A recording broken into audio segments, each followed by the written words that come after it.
Okay, good afternoon, everybody. In the interest of time, I would like to get started. I know that we are all very busy, and I appreciate so much those of you who were able to make time and be here this afternoon. First of all, thank you so much for being here. We do apologize that we didn't have more advance notice to call together a district-wide forum like this, but we are all working now under some pretty tight timelines established by the state and the Chancellor's office for these new initiatives. And as we are working together to finish our strategic plan objectives and those elements of our strategic plan that are going to drive our work for the next few years, we had a really important need to get this information introduced as quickly as possible so we have time to be able to incorporate it into the work that we're currently doing in our strategic plan. I want to say hello to Tulare and Hanford. I understand that our live stream is working in both locations. So I know there's a little bit of a delay. I'll try to pace my speaking so that I don't get too far ahead of myself for what you're hearing on that end. Also, I want you to know that as we finish the few slides that we're going to share, we are going to do our best to try to take questions and provide as complete an answer as we can at this point. And we have an opportunity for anyone either in Hanford or Tulare to be able to ask questions as well. And so we'll try to get all of those answered today. Okay, so we've called everybody together, or those of you who could make it, to talk a little bit about the new emerging statewide initiatives that have the most recent ones that have now been codified into law through the legislator.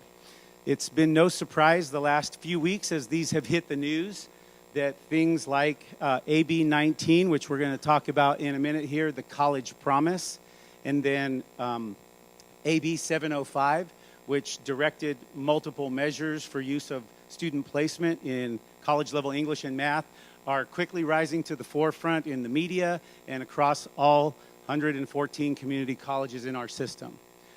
I apologize a little bit for the illumins here. I know that the screen is a little bit dull. You may not be able to see some things, but we're going to do our best to work through this. But we start this presentation today by sharing with all of you just this image of the umbrella, because as we have all been trying to get as much information as we can about Assembly Bill 19, it's called the California College Promise. And it's not new. It's been piloted for over a year now with a number of community colleges across the state of California. But the idea of a college promise and what we're going to talk about here in a minute, guided pathways, have been a part of a national movement for a number of years now. And so California is coming into the fold. We're the biggest state with the most community colleges. And so we're coming to this after many others have started to plow some ground before us. But with that symbol of the umbrella, the College Promise is really intended to be this both spiritual and practical commitment to young people being able to attend college and complete college. And to that end, AB 19 sets forth the idea that community college will be free for all students in their first year of community college. So they're promoting the concept of tuition-free college for all students who enroll in their first year of community college. And there's a few caveats, so let's take a look at what's actually in the bill and try to make some sense of it. So these are the key components. And again, I apologize.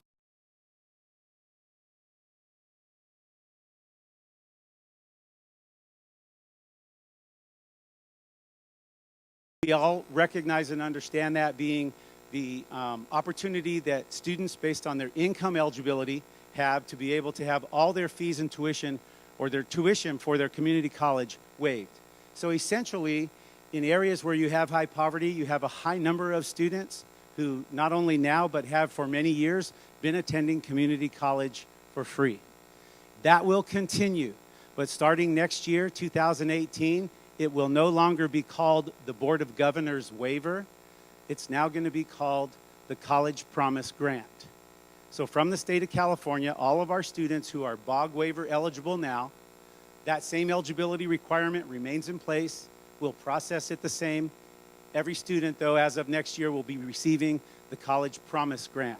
So if you think about that from a state funding perspective, there's already money there for students who have been BOG eligible, and that money has been there for a long time.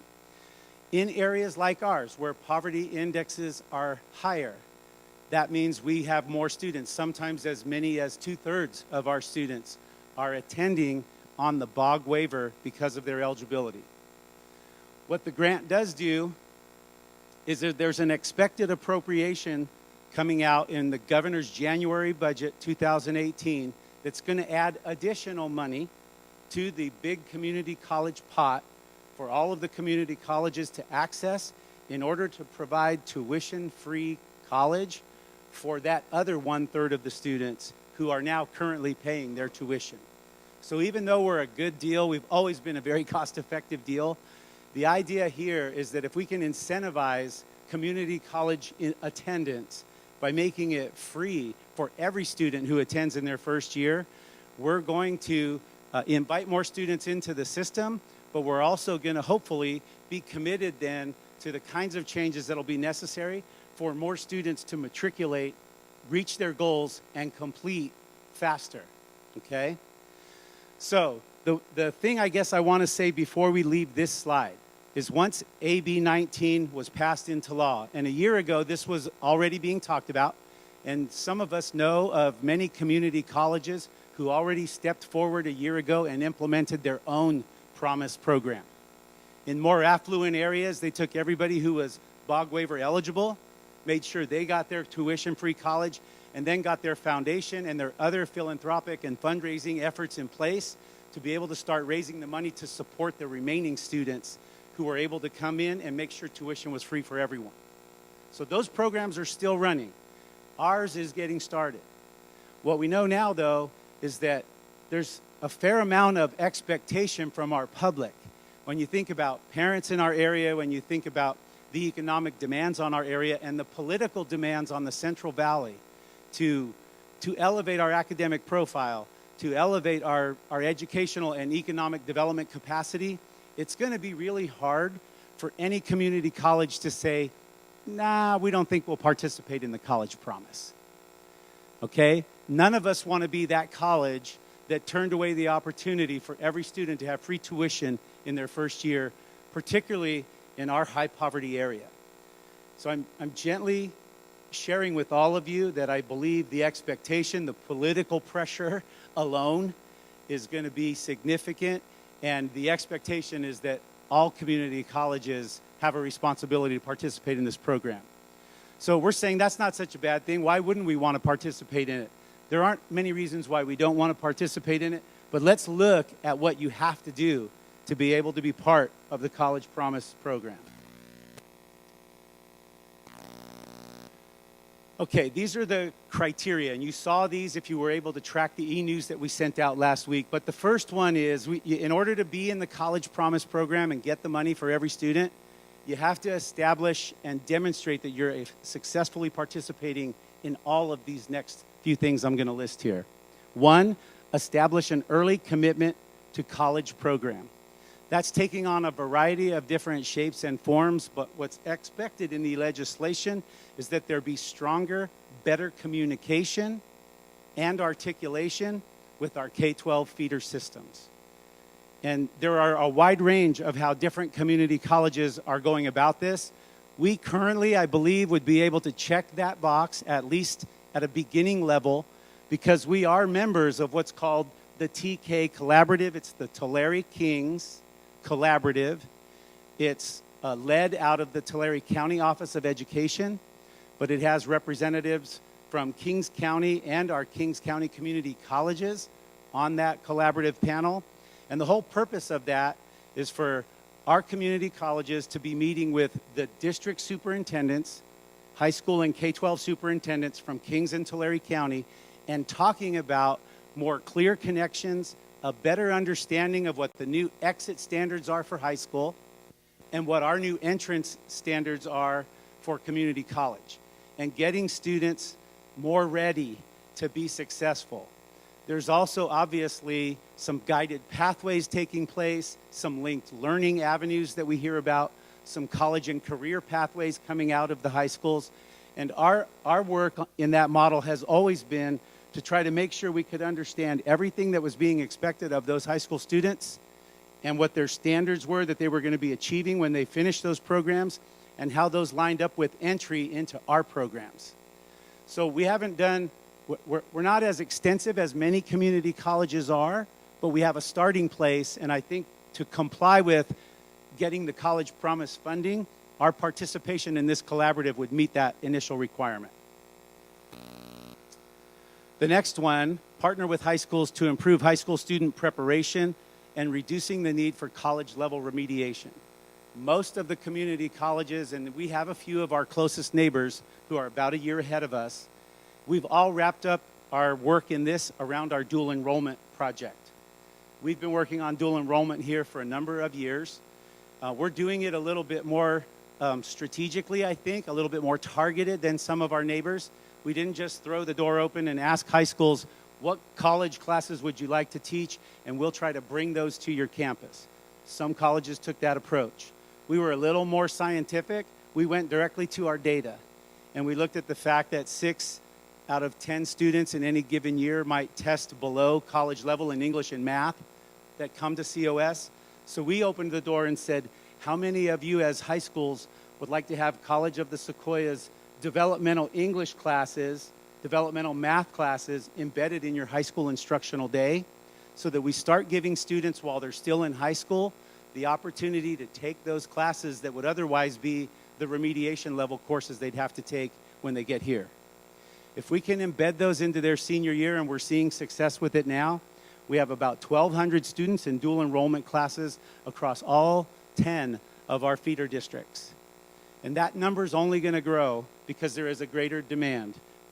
Mostly we have embedded the English prerequisite courses, what I call the prerequisite courses, but the English 251, the English 251, and then the English 1. That's what we've put together as a year-long package and taken out to high schools. They're anxious to be able to start that in math. We are as well. We know that that's going to take a little bit more work, and we want to understand better how we're going to address math before we start doing that, because they're also changing their expectations in math through their Common Core. So dual enrollment would be the way that we say we're eligible for the College Promise. The next one is to use assessment and placement that include multiple measures. And this is the one where we probably need to run up the flag. This is AB 705. So that's the newest piece of legislation. There are other elements to it, but in a nutshell, what it's saying is that we have to use multiple measures, not just a single placement exam to put students into their initial placement in college-level English and math. And we have to have an opportunity for the students to be able to matriculate faster. And by that, we're talking about reducing the number of remedial courses before they get to transfer level. The way that they're promoting that within this legislation is there is an expectation that a student, once they enroll, will be able to enroll in and successfully complete their transfer level English or math in 1 year. So that just the structural change forces us to do something different with the number of prerequisites, okay? So we feel like we have a good start on this now. This is one of the items that the pilot schools were asked to jump on last year. And those of you who are in academic Senate, you might remember that we came into Senate last year and we said, look, there's a lot of chatter out there. Our neighbors are doing this. West Hills is doing this. Reedley College is doing this. There's a lot of chatter out there about placing with multiple measures. We want to wait and see if this is really going to be codified into law, and we want to wait and see what that law really says, so we don't do something too soon that we need to undo. And so we did. We didn't jump off the start line first. So here we are now, a year later. These bills have been passed by the legislature. They are codified into law. They are being tied to money. You're going to see that in a minute. So we feel like we have to get off the start line now. We don't feel like we're far behind, but it's time that we take a look at this. And what we did is we went to our BSS OT, our Basic Skills and Student Outcomes Transformation Grant. And in there, we had a plan to actually pilot placing students with multiple measures. We've accelerated that now so that in the fall of next year, we have an agreement among all the key stakeholders to take a look at a series of multiple measures that we'll use for placement for all students coming in their English and their math. And it's going to be a function of our BSSOT grant, and that's our way in this initial college promise checklist of acknowledging that we're meeting this requirement at least initially, and we will continue to evaluate and expand it as we get data and time goes on. And then this one, participate in the Guided Pathways Grant Program. There's a handful of us in here that were part of a group of about 12 of us that went to a workshop in Fresno a month or so ago on guided pathways. And the Guided Pathways is another national movement that's been underway now for a number of years. And the requirement to get the College Promise funding to be one of those schools that says we're going to be able to pay tuition for all students in their first year of community college, we have to participate in the Guided Pathways program. So the initial team that went, we were committed to filling out the self-assessment, which was the first step. And we're working on that now. It will be submitted to the Chancellor's office by late December. And then we were going to take a little bit of a wait-and-see approach, because the Guided Pathways does have a series of key performance indicators in there, and we wanted to make sure we knew what those were before we signed on the dotted line. Now I have to tell you, I think the idea that there could be funding for the full cost of tuition for all students in one of the poorest areas of the state doesn't really give us an option to opt out. And by having to participate in Guided Pathways to do that, I believe now we're going to have to make some peace with our initial participation in Guided Pathways. Once we submit the application or the self-assessment, the next thing that we'll be required to do in the spring is to take the work that we're currently doing and put it into a multi-year plan. And I'm going to drill down a little deeper on Guided Pathways in a minute, but it's one key element of this college promise criteria. And then this one, maximize the students' opportunities for all other financial aid.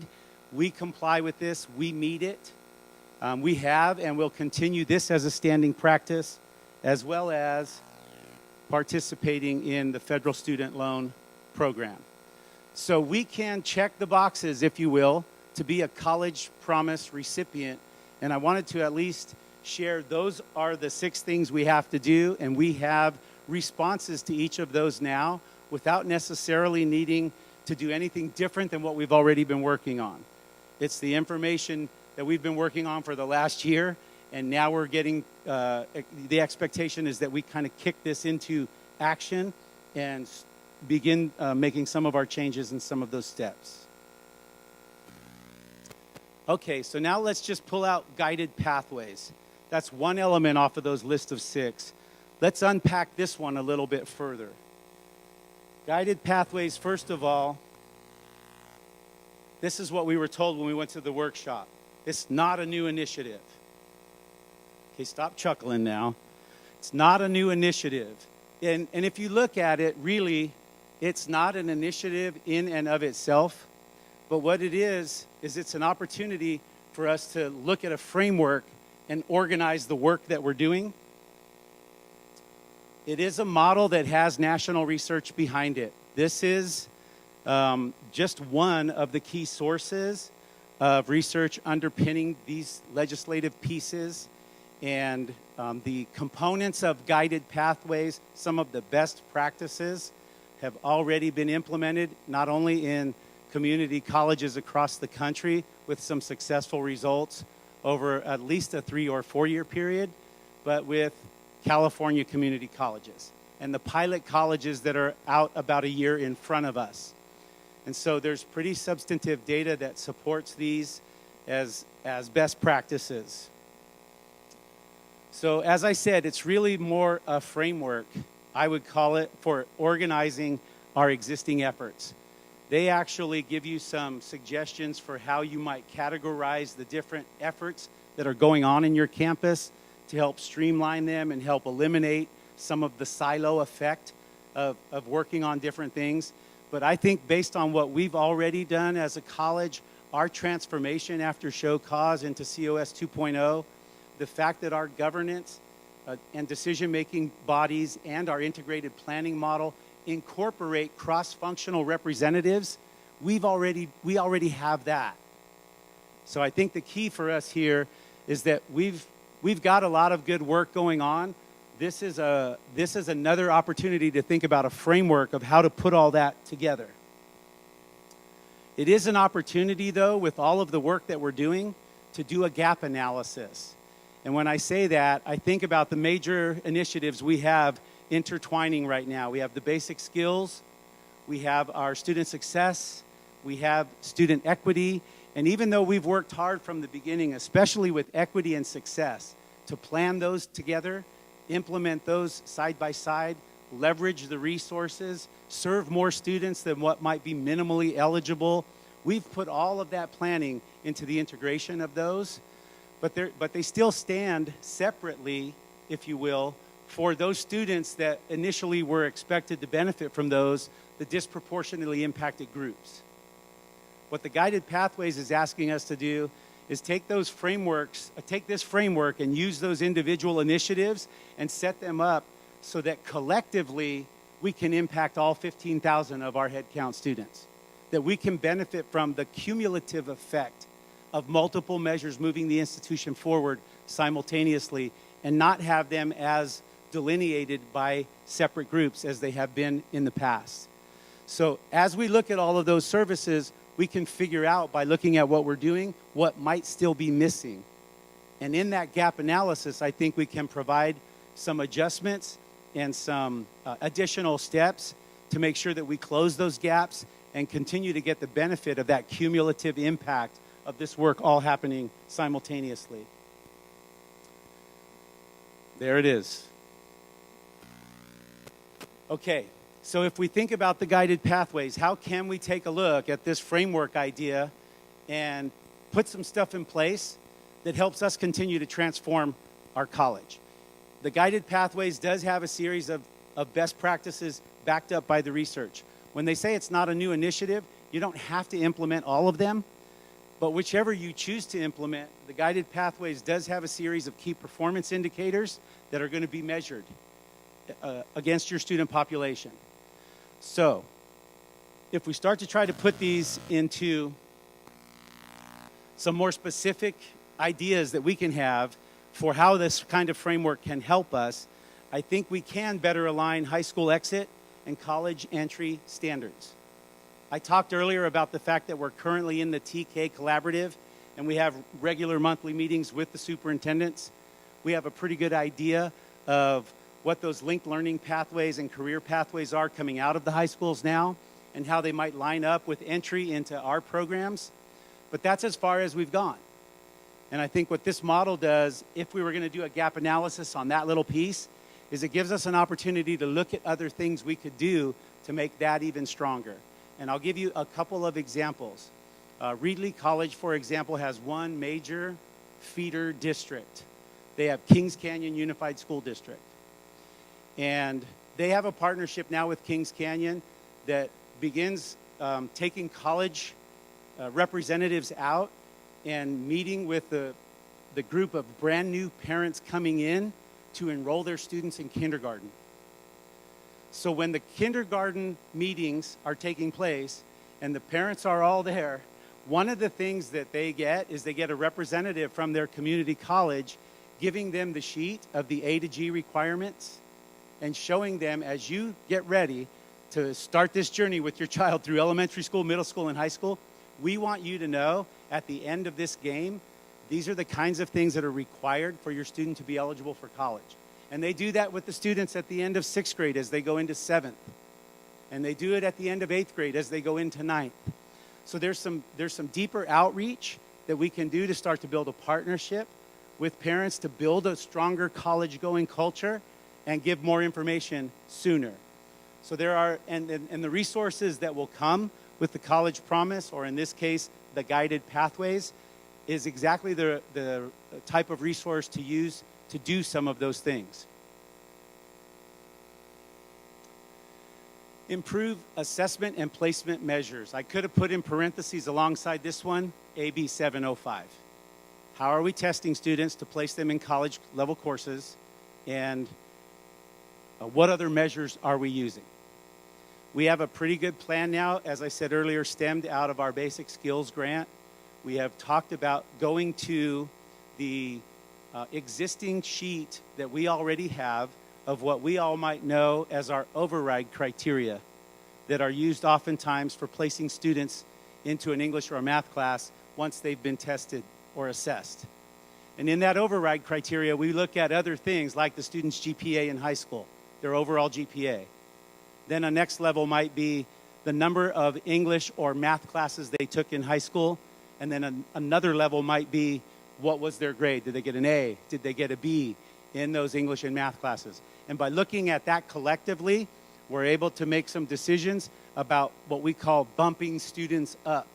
If they might have tested by placement exam into an English 250, for example, but their high school GPA meets the requirement in our override criteria, and they got pretty good grades in their English classes in high school, that would be a student who would be eligible under a multiple measure placement to bump up and place into English 1.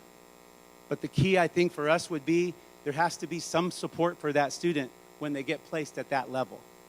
And so we're going to talk about another component of the guided pathways. But I think improving assessment and placement measures, we can say we are at least beginning that, and we have a plan in place for the fall of 2018 to start that. Can we go further? Yes. Can we do more? We can. Our neighboring community colleges, again, this time I'll pick on West Hills, because they're a year ahead of us and they've been a part of the pilot project. They, for example, they took, I think it was their English department, took the whole department to an ADT conference. And they're smaller, they can do that. And they brought them all back, and they all agreed simultaneously, we're eliminating our lowest level. We're just going to take out English 360, and we're only going to have a 251 with an augmented instruction and an English at the transfer level with an augmented or a supplemental instruction. So they eliminated at least one semester out of that previous 2-semester sequence, and similar kinds of activities are going on in community colleges around the state in math and English. Okay, so there is more that we can do, but what we're preparing to do now are use our already existing override criteria. It's automated. It will be automated in our software so that as students take a placement exam, that placement exam score is automatically going to cross-reference the GPA and the courses they took in high school. And the next day, those students are going to get an email from us and tell us, based on your multiple measure assessment review, here's the course you're going to be scheduled in for English. Here's our challenge next year, is we are doing this a little bit quickly. We have a great model now in English 261, but we don't have everybody ready to teach English 261. We can't just say, everybody who used to teach 360, let's go teach English 261 and expect to have great results without some staff development, some training, some preparation. So we're going to keep all of our levels in place for 18-19 with the expectation that we consider eliminating those lowest levels for 19-20. But do that with the 18-19 year as that opportunity to talk about that, to get training for that, to have the professional experts come here. We have some of the professional experts on our staff. So there's an opportunity for us to do a lot more for our faculty in those key areas to be prepared for this kind of a change.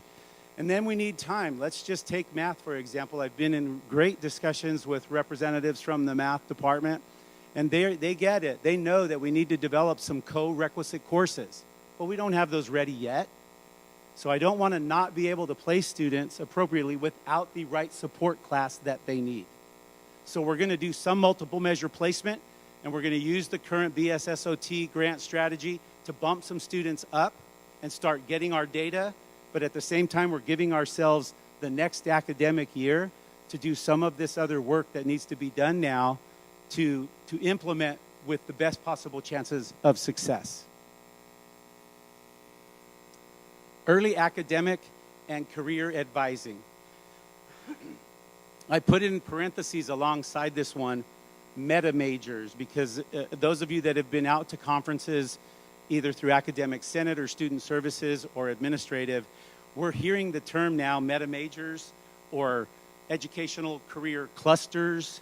And what this is it's taking the idea that if you look at a traditional community college catalog, ours for example, there's so much in there. There's so many choices and options for students that historically what the data is showing us, especially when they interview the students themselves, is that they were overwhelmed with making too many of those kinds of decisions.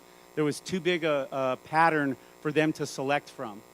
So what some of our neighbors have done is they've taken key areas and figured out all of the courses from the catalog that align under a particular area and grouped them, calling them a, quote, meta major. Maybe one example we were talking about in Dean's Council this morning in our institution might be allied health. Allied health for us has a number of courses and programs and possible professions, okay? But there is the possibility, and I live it personally because it's my own nephew who's in this circumstance now, that you can come back to college at age 25. He did. He had a horrible GPA. Sorry, Nicholas, if this makes it on the internet. He had a horrible GPA because he didn't finish his first couple semesters. But he came back after his dad, my brother-in-law, had a massive stroke and was incapacitated, still immobile today, but inspired my nephew to become a physical therapist or a physical therapy assistant. So he came in and he buckled down and he took the required courses. But we have a very competitive program. There are a couple of gatekeeper classes that you better have an A or an A and a B in both of those. And if you don't, you may be a great student, but for competitive reasons, for limited space, you're not going to make the cut. And that was him. He's still excited. He's not discouraged. But what he needs to know now is with everything that I have taken, what other options are there for me? What else besides this physical therapy assistant program can I do with the units? How close am I to another degree, and where can I point that? Under a meta major, that's what that advising and that counseling and that talking is all about. Okay? So it's another thing for us to think about, but I'm sharing it with you because it's that earlier academic and career conversation that we need to find a way to have. It's not fair to expect that every individual counselor is going to be able to do that with students. They're not. It's going to have to be advisors and mentors and others. But if we have a framework for it, we can all be better prepared to have those conversations with students. Enrolling for Success. This little sliver actually was an initiative a couple of years ago. You might have heard about it. It was called 15 to Finish. And it's really simple. We have, an intent to have our students come through our community college program and graduate in 2 years. That's our ideal model. That's 4 semesters. And we know that the transfer units that are required, or most of our 2-year degrees, will require at least 60 units or thereabouts in order to be able to get that degree and complete it. But financial aid has a minimum enrollment requirement of only 12 units. And so what we have historically done is we have defaulted to that for students to qualify them for full-time status and financial aid. And if we enroll them in only 12 units a semester, and we do that for 4 semesters, it's only 48 units. We've designed a way for them not to succeed. It doesn't mean they can't take more, but here's what the 15 to finish idea is. Schedule them in 15 units. And don't let them talk you out of it. Schedule them in 15. They'll say, but I don't need 15 for financial aid. I only need 12. Yeah, but at COS, we're all about success. We're going to schedule you in 15 units. So it's a simple math game. It doesn't have to be a new initiative for us. It could be something we just, as a counseling division, study, discuss, talk about, and then make a commitment to. Now, here's what we're going to find out. I don't know if this is the rumbling in the room or not, but it was in the meeting this morning. Here's what we're going to find out, is counselors are going to tell us exactly why that's very, very difficult to do. Number one, the courses they need aren't available. at the times they need them, or on the days that they need them, or there aren't enough of them. There's a number of reasons why we just can't do it. But I'm feeling like we're at the point now where if one of the things we start to do is make a commitment as a counseling department or as a college, as a district, to enroll every student, it should be an exception that we're not going to expect you to enroll in 15 units. And as that collides with the structural problems we have in our system, do we have enough of these entry-level courses? Do we have enough of, do we have enough of these on Tuesday, Thursday? As we collide with those, that should be data we're looking at to feed the next part of the restructure, which is how do we address scheduling and sequencing the classes, patterning those sequences for success. I don't know if all the division chairs are here. I see one or two, and I know that the academic deans did a very similar exercise a couple of years ago, but we've done a little mini analysis like this already. Dr. Lacerna brought all of the programs, for example, under the different departments and divisions to a couple different meetings and asked deans and division chairs to just get around a table, take your area, take a major, a 2-year pattern, and see if you were just a student right now, and let's say you could have unlimited access to that student. They don't work, they don't need money, they have transportation, they're here, they can go to school 5 days a week, and you can have them 12 hours a day, okay? See if you can just schedule them to completion in 2 years. There were many areas we could not do it because of where we placed the classes. So that's the whole idea of 15 units is going to introduce us to the next set of challenges because we want to put students in more units, but we're going to find out we need to do some things different.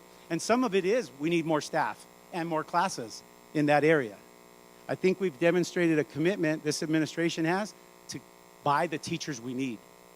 Buy the faculty, as many as we can get every year, we're buying them. 67 in the last 5 years. Okay?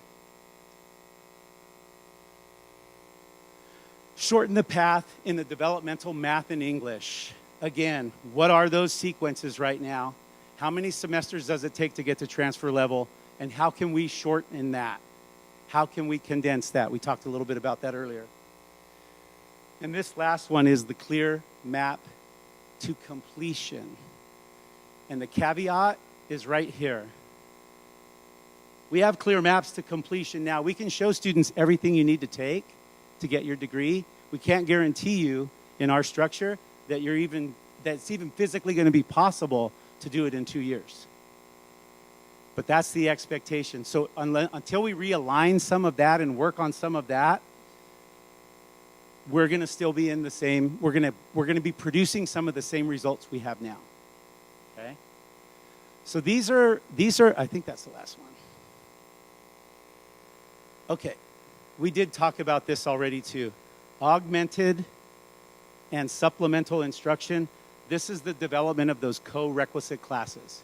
And here's the thing I've learned in doing the research on this, and again, reading the body of research that's been done nationally, is the effectiveness of this is that it has to be time certain. It has to be right now. Intervention isn't starting at English 360 and then going to 250 and then trying to get to English 1 and remember what I learned in 360 or 250. It's whatever course I'm in, once I'm stuck, I need that intervention right there, right now. So it's kind of an on-demand. That's the logic, the theory behind the co-requisite model, is that every student should be placed in as high a level course as they can, one that's going to challenge and stretch them.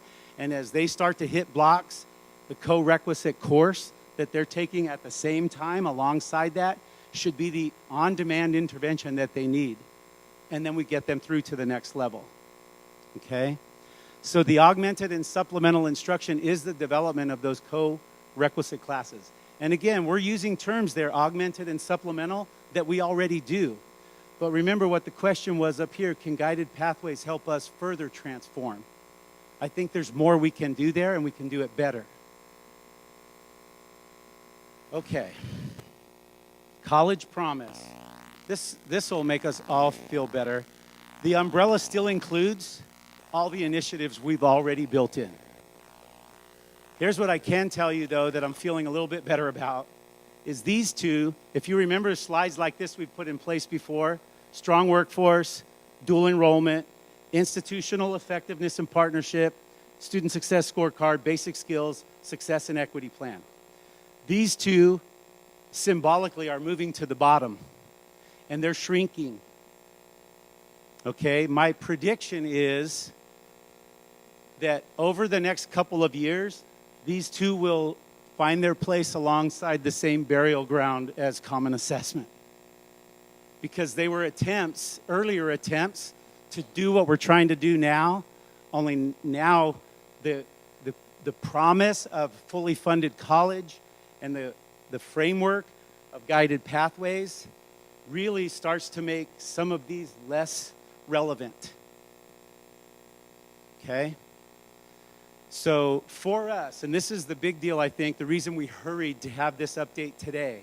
For us, I think the best way to make this continue to work within our system is to incorporate the expectations and the planned actions directly into our strategic plan. And we're in the process right now of setting forth what we want to try to get done over the next 3 years.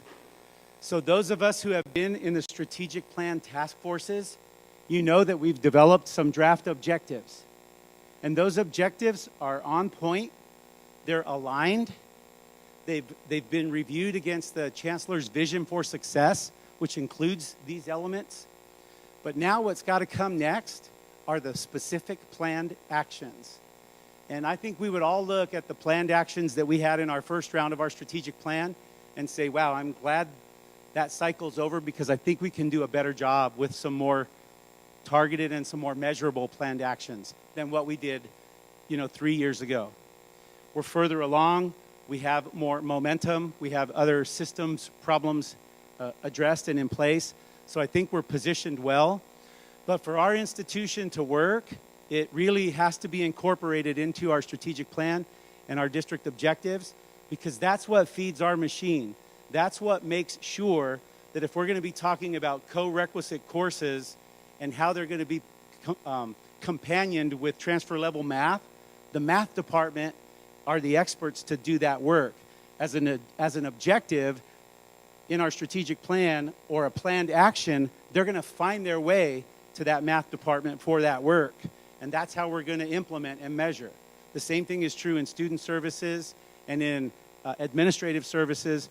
So the place to put the work that we want to do is in the strategic plan, and it's going to come out in the form of planned actions. So my thinking, at least, is that if we go back to that list and we understand that to be in guided pathways, which is a requirement to get funding for all students to attend college, we've got to align with these best practices. Things that would help us do this should be the actions right now that we put in the next 3-year strategic plan. If we do that, our guided pathways funding makes us eligible for $300,000 to $400,000 a year of one-time money for the next 5 years. So that's a lot of professional development that can come to our campus. It's a lot of time that faculty will need to do the work. It's a lot of support. It can be a variety of things. We have the opportunity. There's no strings attached to that money other than accomplishing these key elements. So we get to do a lot of the how, and we get some resources for that. Almost $2 million over the next 5 years would be a pretty good chunk of change for us to make some progress, especially district-wide. Okay. I'll leave that slide right there. I'm not going to click us back to the end, but that's what we had prepared to share with you kind of from the presentation standpoint of this today. None of us are experts on this, for sure. Many of us have been to different workshops now, and we're collecting our information and putting our heads together. I can see enough resident experts in the room to help me with questions I might not be able to answer. But if there are questions that you have today, we would love to try our best to answer those with what we know so far.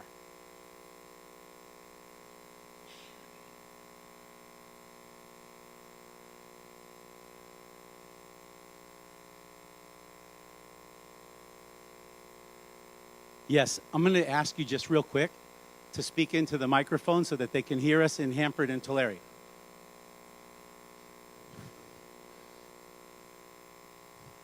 So I'm wondering, do we already know what some of the multiple measures are that we're going to be using, or that we're thinking of using? Yes. If you're talking about the multiple measures for placement in English and math, they're going to come right off of the current sheet we have of prerequisite override criteria. So if as a faculty member you go to that document, those are the multiple measure elements that are going to be used. And that's been reviewed for the BSSOT grant when it was initially written, and then there was an implementation task force. That's been vetted by the teachers and the faculty who were a part of that. Okay? Anyone else?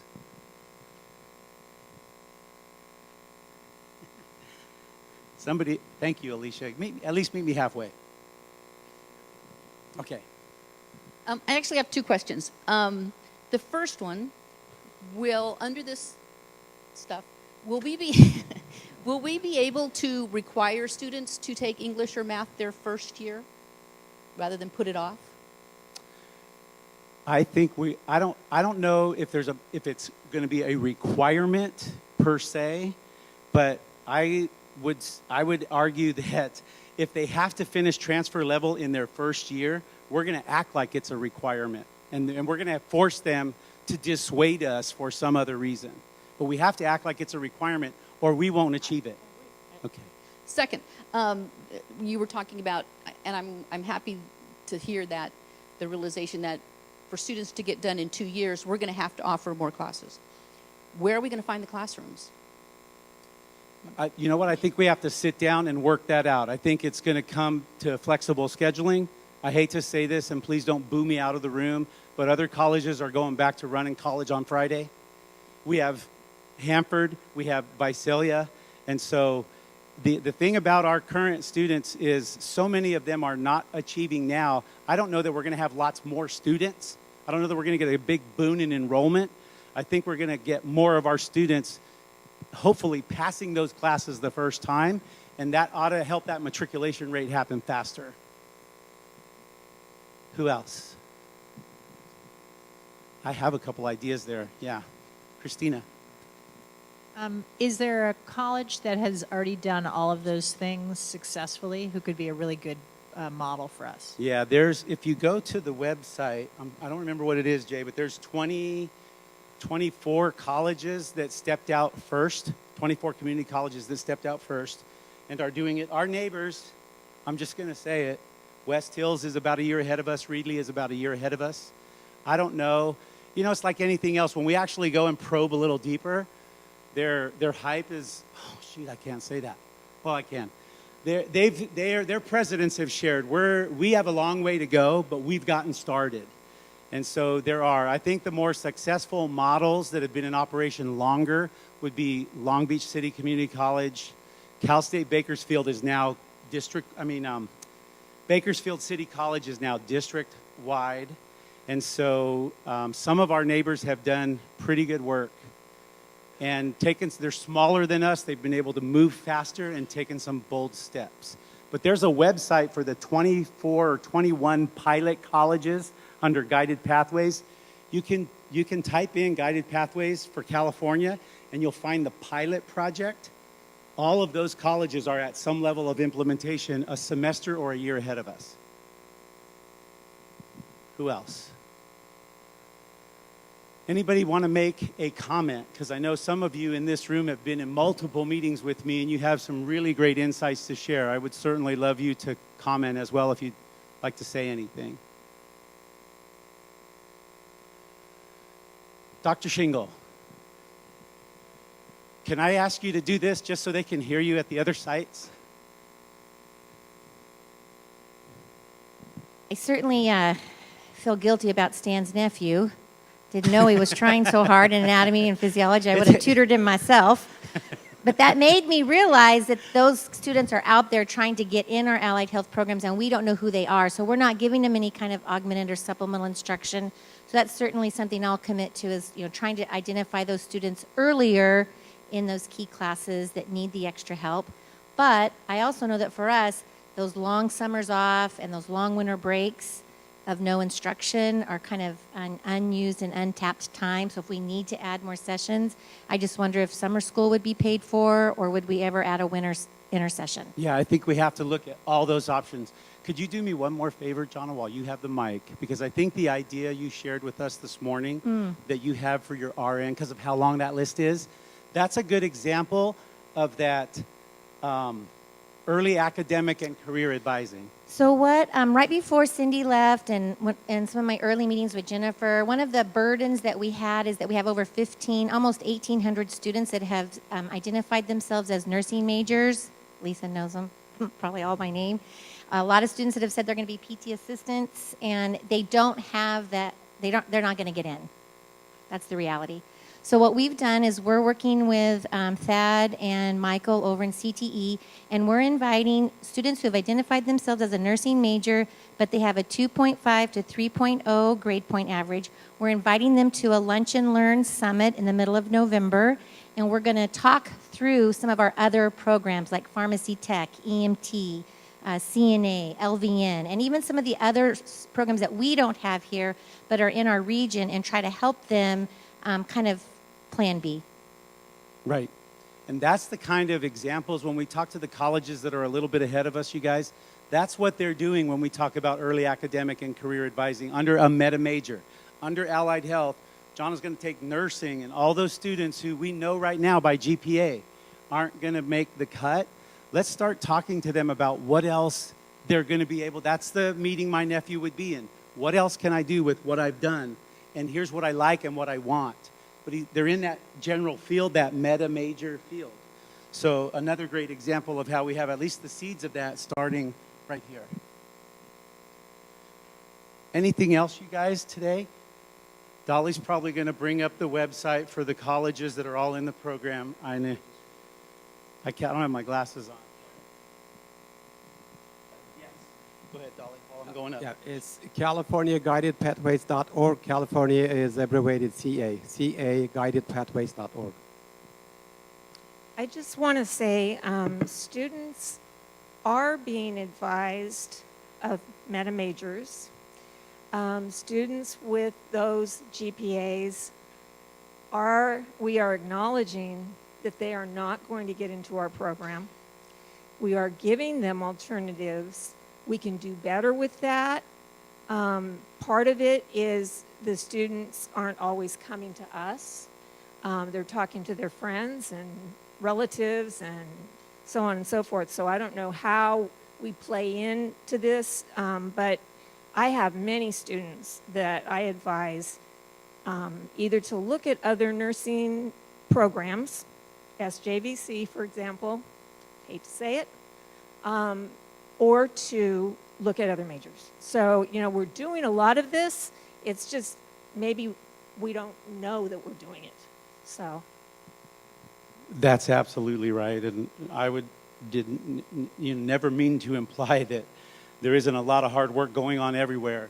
I think what that question up there says is, how can the concept of guided pathways help us further transform? So one example, as Lisa shared, my one-on-one time with a student, I can do that advising all day long and do it long hours and see 60 students, maybe 100. Jonna has 1,200. So if one strategy was to have a couple of counselors come to this lunch meeting and talk about all the other options, now all of a sudden I can touch 60 kids in an hour instead of 60 kids in a semester, or however many that takes. So it's just different ideas to use the same resources we have, the knowledge of our counselors, that understanding, in different audiences and in different ways, and as early as possible for them so that they can make some kind of a course correction. Okay, we promised to try to keep this as short as we could. Any questions that you might have as we leave today, please don't hesitate to email me. Email me directly. And if I can't provide you the answer, we'll get the answer and we'll put it back out to you.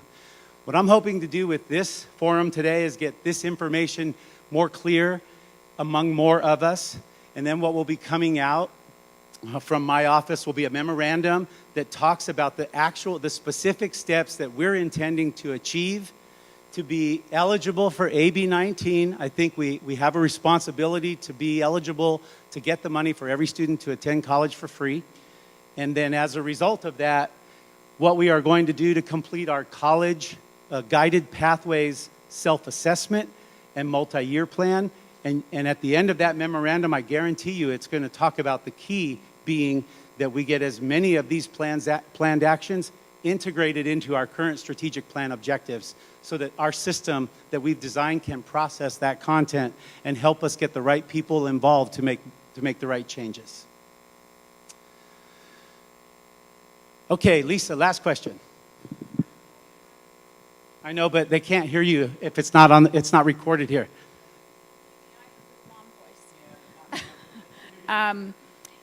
What about students that do not enroll in 15 units? And as a follow-up to that, my concern in knowing the issues that our students are impacted by, we know about poverty, we know about the teen birth rate and a lot of the things, the drug addiction problems that face our community. A lot of our students just aren't physically or mentally ready to do 15 units. And that concerns me a little bit. I think that's a great point. I think we all share that same concern. That's why I think this website that Dolly pointed out to us is going to be really valuable. I probably have learned the most out of this, having been to 5-6 state or regional meetings on this now, from the fellow chancellors and presidents about what they're doing at their campuses. So I would say, Lisa, we probably need to buddy up with our colleagues at West Hills. We need to buddy up with our colleagues at Reedley. They have our students. They have them. And so if they're a year ahead of us and they've encountered some of these challenges, because I think the truth is there's nothing that we can do if we enroll a student in 15 units and then they drop 3 of them or something. We can try to hunt them down and badger them a little bit, but let's talk to those colleges who have started down this path, and let's ask them what they've been doing, because we need to solve that as well.